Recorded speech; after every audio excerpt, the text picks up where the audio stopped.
I think the first thing we need to talk about is the actual position. Make sure we're all on the same page as to what this analyst is. So somebody talk to me about what's an insurance analyst? Or how did you interpret it to be? Someone who actually looks at the, I would say the financial part of the company, Okay. what's coming in, what's going out, determining packages and that type of stuff. So something looking at financials. Right. Yeah. Okay. Do we all understand that it's somewhat of an entry level?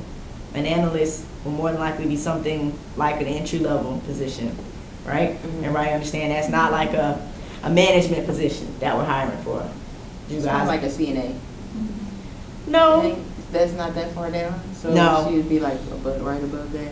Well, they're not really the same. It's kind of, can't really compare it to, because the CNA is like clinical, Right. whereas this is non-clinical. But this person will probably make substantially more than what a CNA is going to make. So you can't really.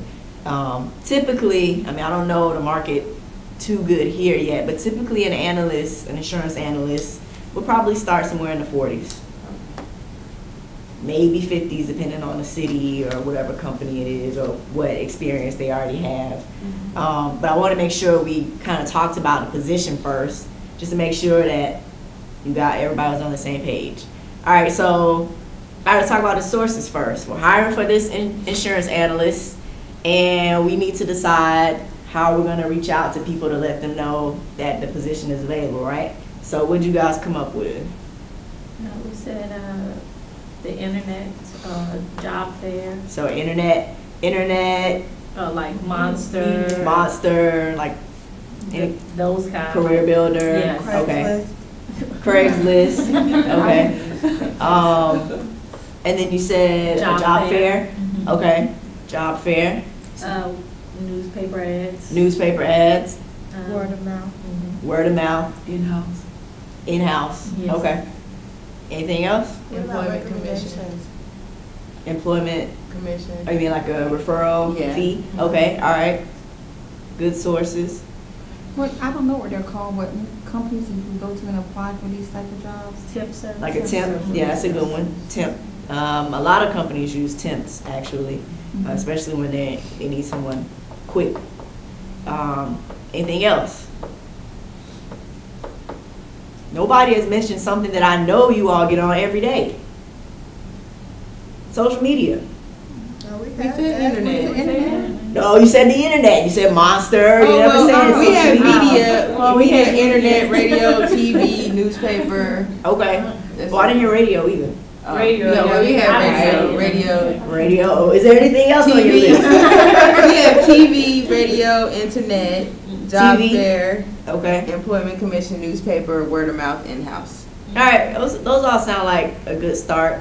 And I think that's, and some of it's also going to depend on your area. Meaning, putting something in the newspaper in Charlotte might not be as effective as putting something in the newspaper in Fayetteville. Right. Do you understand the difference? Just my opinion, from what I've seen, I feel like people here probably still look in the newspaper a lot for jobs. Whereas in larger cities, they may look more online, Word of mouth. Knowing people. you know, and not necessarily the newspaper.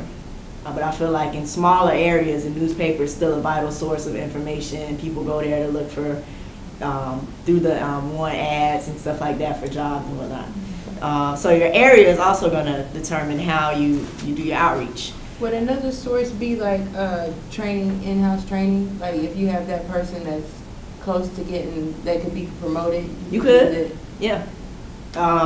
Definitely if you have someone that's been on that track and you think they might be ready for this position, you could definitely, In-house training. yeah, just get someone from inside. I'm sorry. It'd be a lot cheaper. So any more sources? No? Flyers, Flyers? Where you gonna put them? like, most put them on like.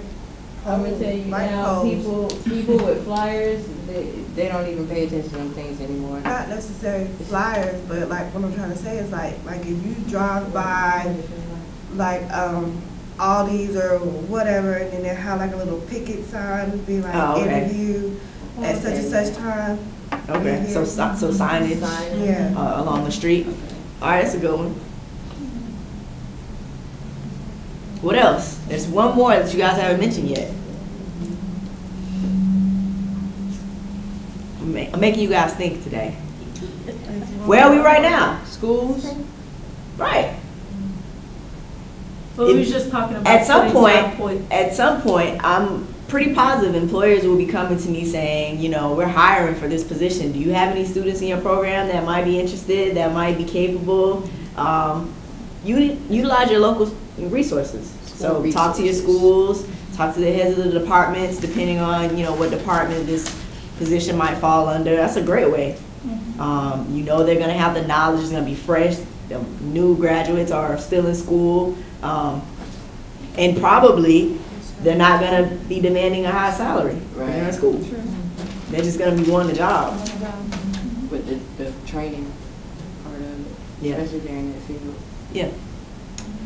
All right, let's go on to the interview questions. Since we don't have too much time, I'm gonna jot down what you guys say. Question number We one. had a lot of good questions. So, you know, that's the question. It's question number one. What are your weakness and a strength? What are your Weakness, weaknesses? weaknesses, yes. All right. That's question number one.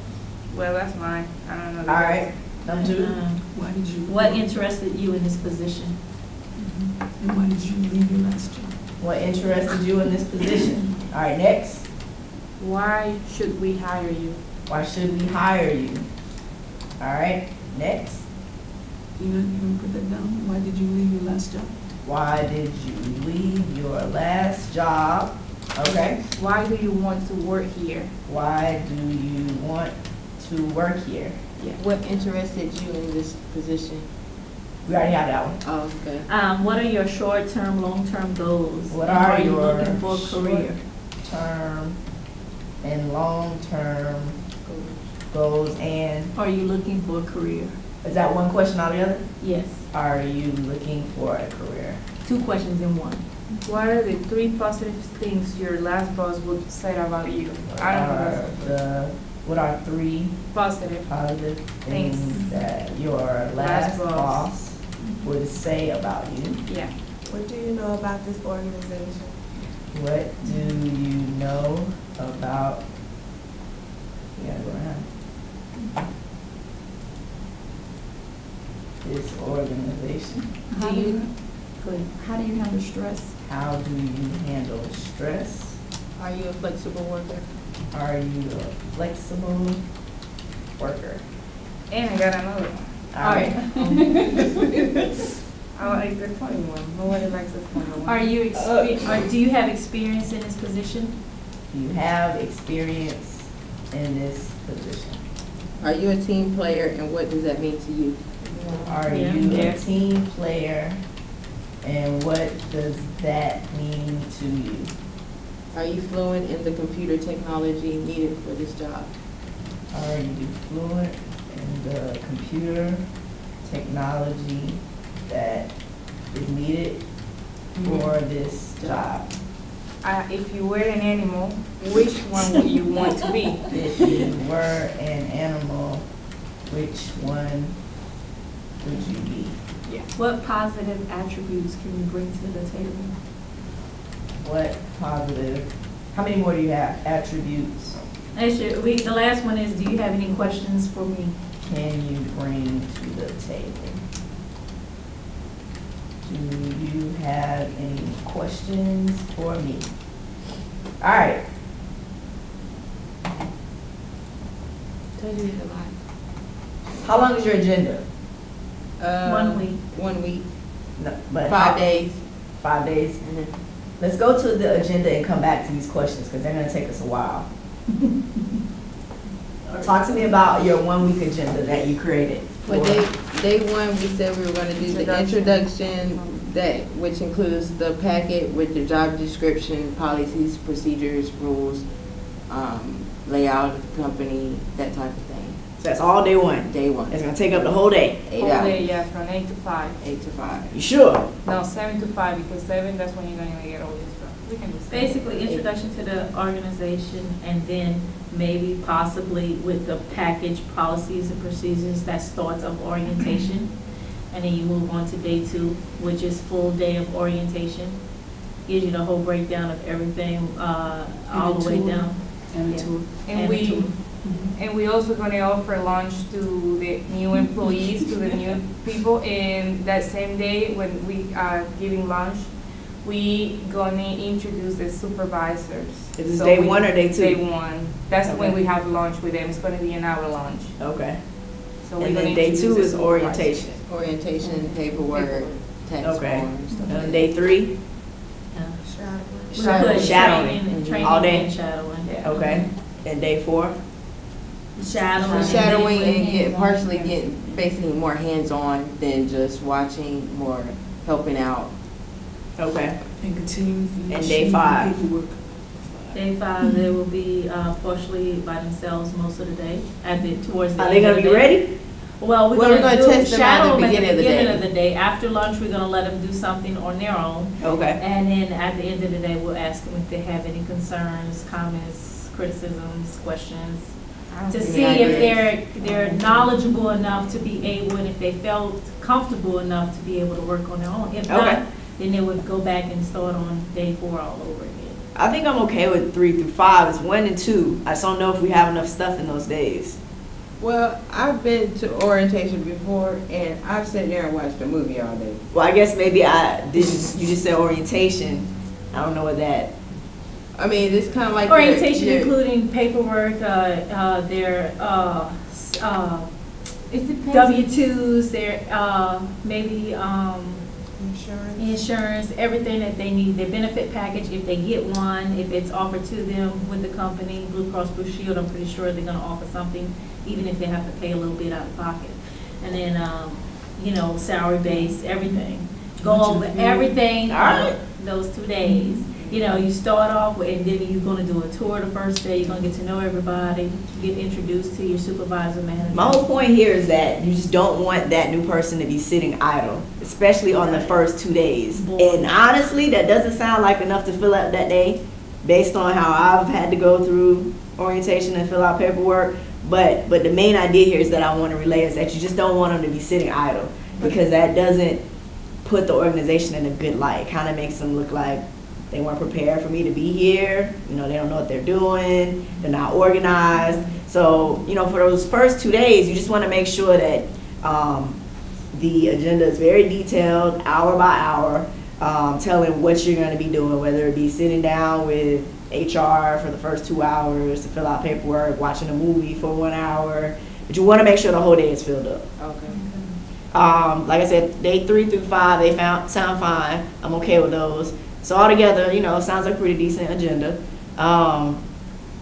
When you talk about the shadowing, you want to make sure that you're sitting them down with somebody who knows what they're talking about. Another analyst probably would be best. Someone who's been there for a while that knows the ropes, that's very skilled at what they're doing, so that they can kind of pick up things that they need to pick up to be able to do their job. And one thing I wish you do not change whoever is in charge to train that person, just to keep with the same one, instead of changing every day, like the next day come and then you have another person, a different person training you, because sometimes they don't, each one knows, the training, whatever, knows better than the other person. So to me, it's just better to train with one person instead of different. It's going to depend on what this analyst is doing. If they're doing the same task all day, every day, then that's going to work. But if they have different duties, you may have one staff that's better at doing one thing. Maybe you have one staff that's excellent at claims. Maybe you have another staff that's excellent at billing. You might want them to spend time with both. Okay. You know what I mean? So it really depends on exactly what they're going to be doing. But I understand you saying that continuity is important and that they should probably stay with the same person, which is fine if they're going to be doing the same exact thing every day. Okay. Any other comments about the agenda? Let's go back to these questions. We don't have much time. I don't know if these are chronological order or not. No. No. But I'm just gonna give my thoughts. You definitely don't want this to be question number one. No. No. You don't want to start off on a negative foot. So asking them about their weaknesses might be an okay question, but just make sure it's not first. You know what we forgot? Tell me about yourself. That should be the first one. Okay. The next question, what interested you in this position? I guess it's an okay question. It gives them the opportunity to have to talk. It's not something they can answer yes or no to. Why should we hire you? There was another question here. Why do you want to work here? Those are kind of similar. It's a little bit of redundancy. I don't know if I would ask both of those. That's just my opinion. Why did you leave your last job? This is another kind of semi-negative question. It might make the person feel uncomfortable. It might be an important question, it might not be. I guess it kind of just depends on what type of person you're looking for. It would depend on the resume, right? How you looking at the right, resume. it depends on the resume. The gaps or right. however. It depends on a lot of things. So this is a maybe question. What are your short and long-term goals? I think that's a pretty good question. It gives you an idea about, do they intend to be there for a little while, or is this something that they want to make, a long-term stay? So I think that's an okay question. What are 3 positive things that your last boss would say about you? I think that's a pretty good question. It gives them the opportunity to kind of brag on themselves, and it's basically another way of asking somebody what your strengths are, I think. So I'm okay with that question.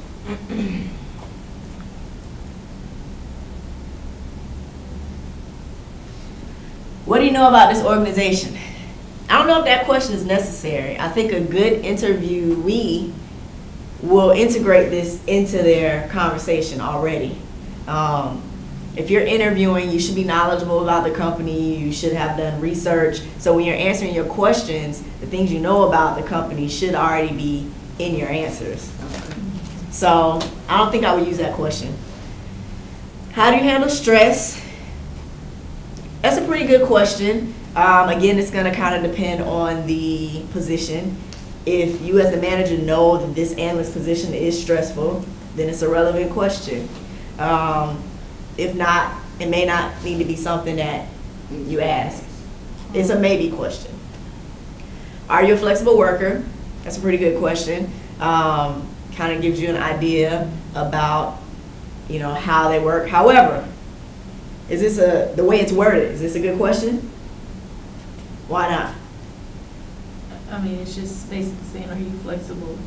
It's not giving in depth of what you're going to be doing. Are you flexible to work any hours? Or I guess if you go into more detail with it, it might be a better way of asking the question. Can you change the question?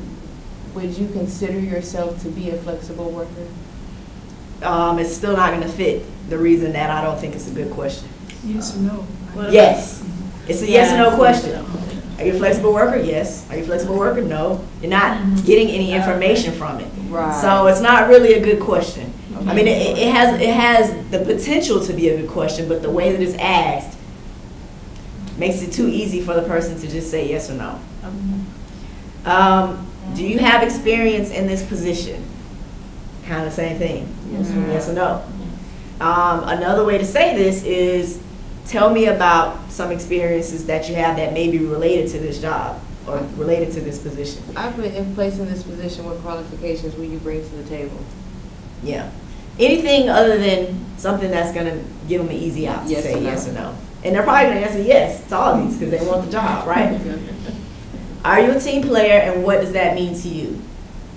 Now, this question makes me wonder if you guys really thought about what the position is.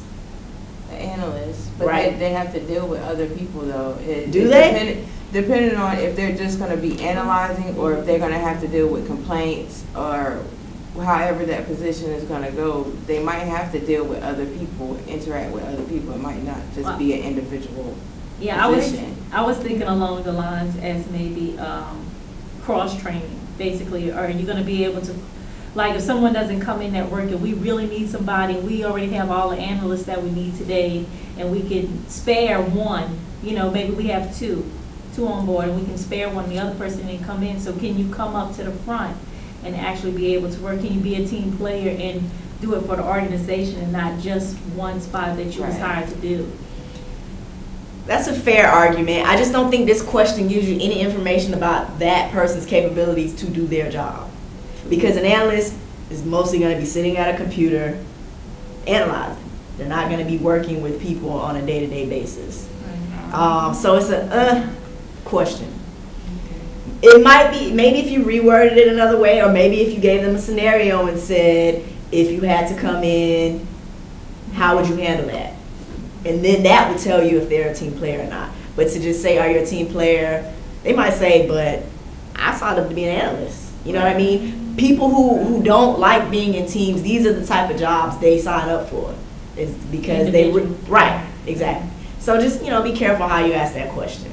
Are you fluent in the computer technology that is needed for this job? Great question. Again, we talked about them being an analyst. They'll probably be in front of a computer all day, so they do need to have some technology, you know, some technology skills. So it's a good question. However, it's another yes or no question, so it needs to be reworded. So what computer technology skills do you have? Right. So that would give them more to actually say, I know this, that, and that. Exactly. Okay. Yeah. If you're an animal, which one would you be? It's a creative question, but again, it doesn't give you much information about the capabilities that they have to do the job. Kind of tells you how creative they are, but other than that, I wouldn't ask a question like that. A funny question. It Break the ice, you know, sometimes. All right, what positive attributes can you bring to the table? We had another question that kind of was similar to this. It's an okay question, but you just don't, I've been in interviews before where I'm thinking, God, I feel like they just asked me this question. You know what I mean? You don't want to seem redundant, like you're asking the same question just in a different way. And I feel like, I can't remember which question it was, but we kind of already touched on that a little bit. So I will probably hold off on that one. And then, do you have any questions for me? Great question. You always want to make sure you ask that at the end. That way, if they do have any questions, here's their opportunity. And this is also their opportunity to wow you by showing you again that they've done the research on the company and they've, you know, looked into what the job is about. This is their opportunity to show off. So it's a good question. But hopefully you kind of got a better idea as to what questions to ask, how to ask them, why some questions might not be a good idea, why some are good ideas. Hopefully that made it a little bit more clear. Was it easy to do this?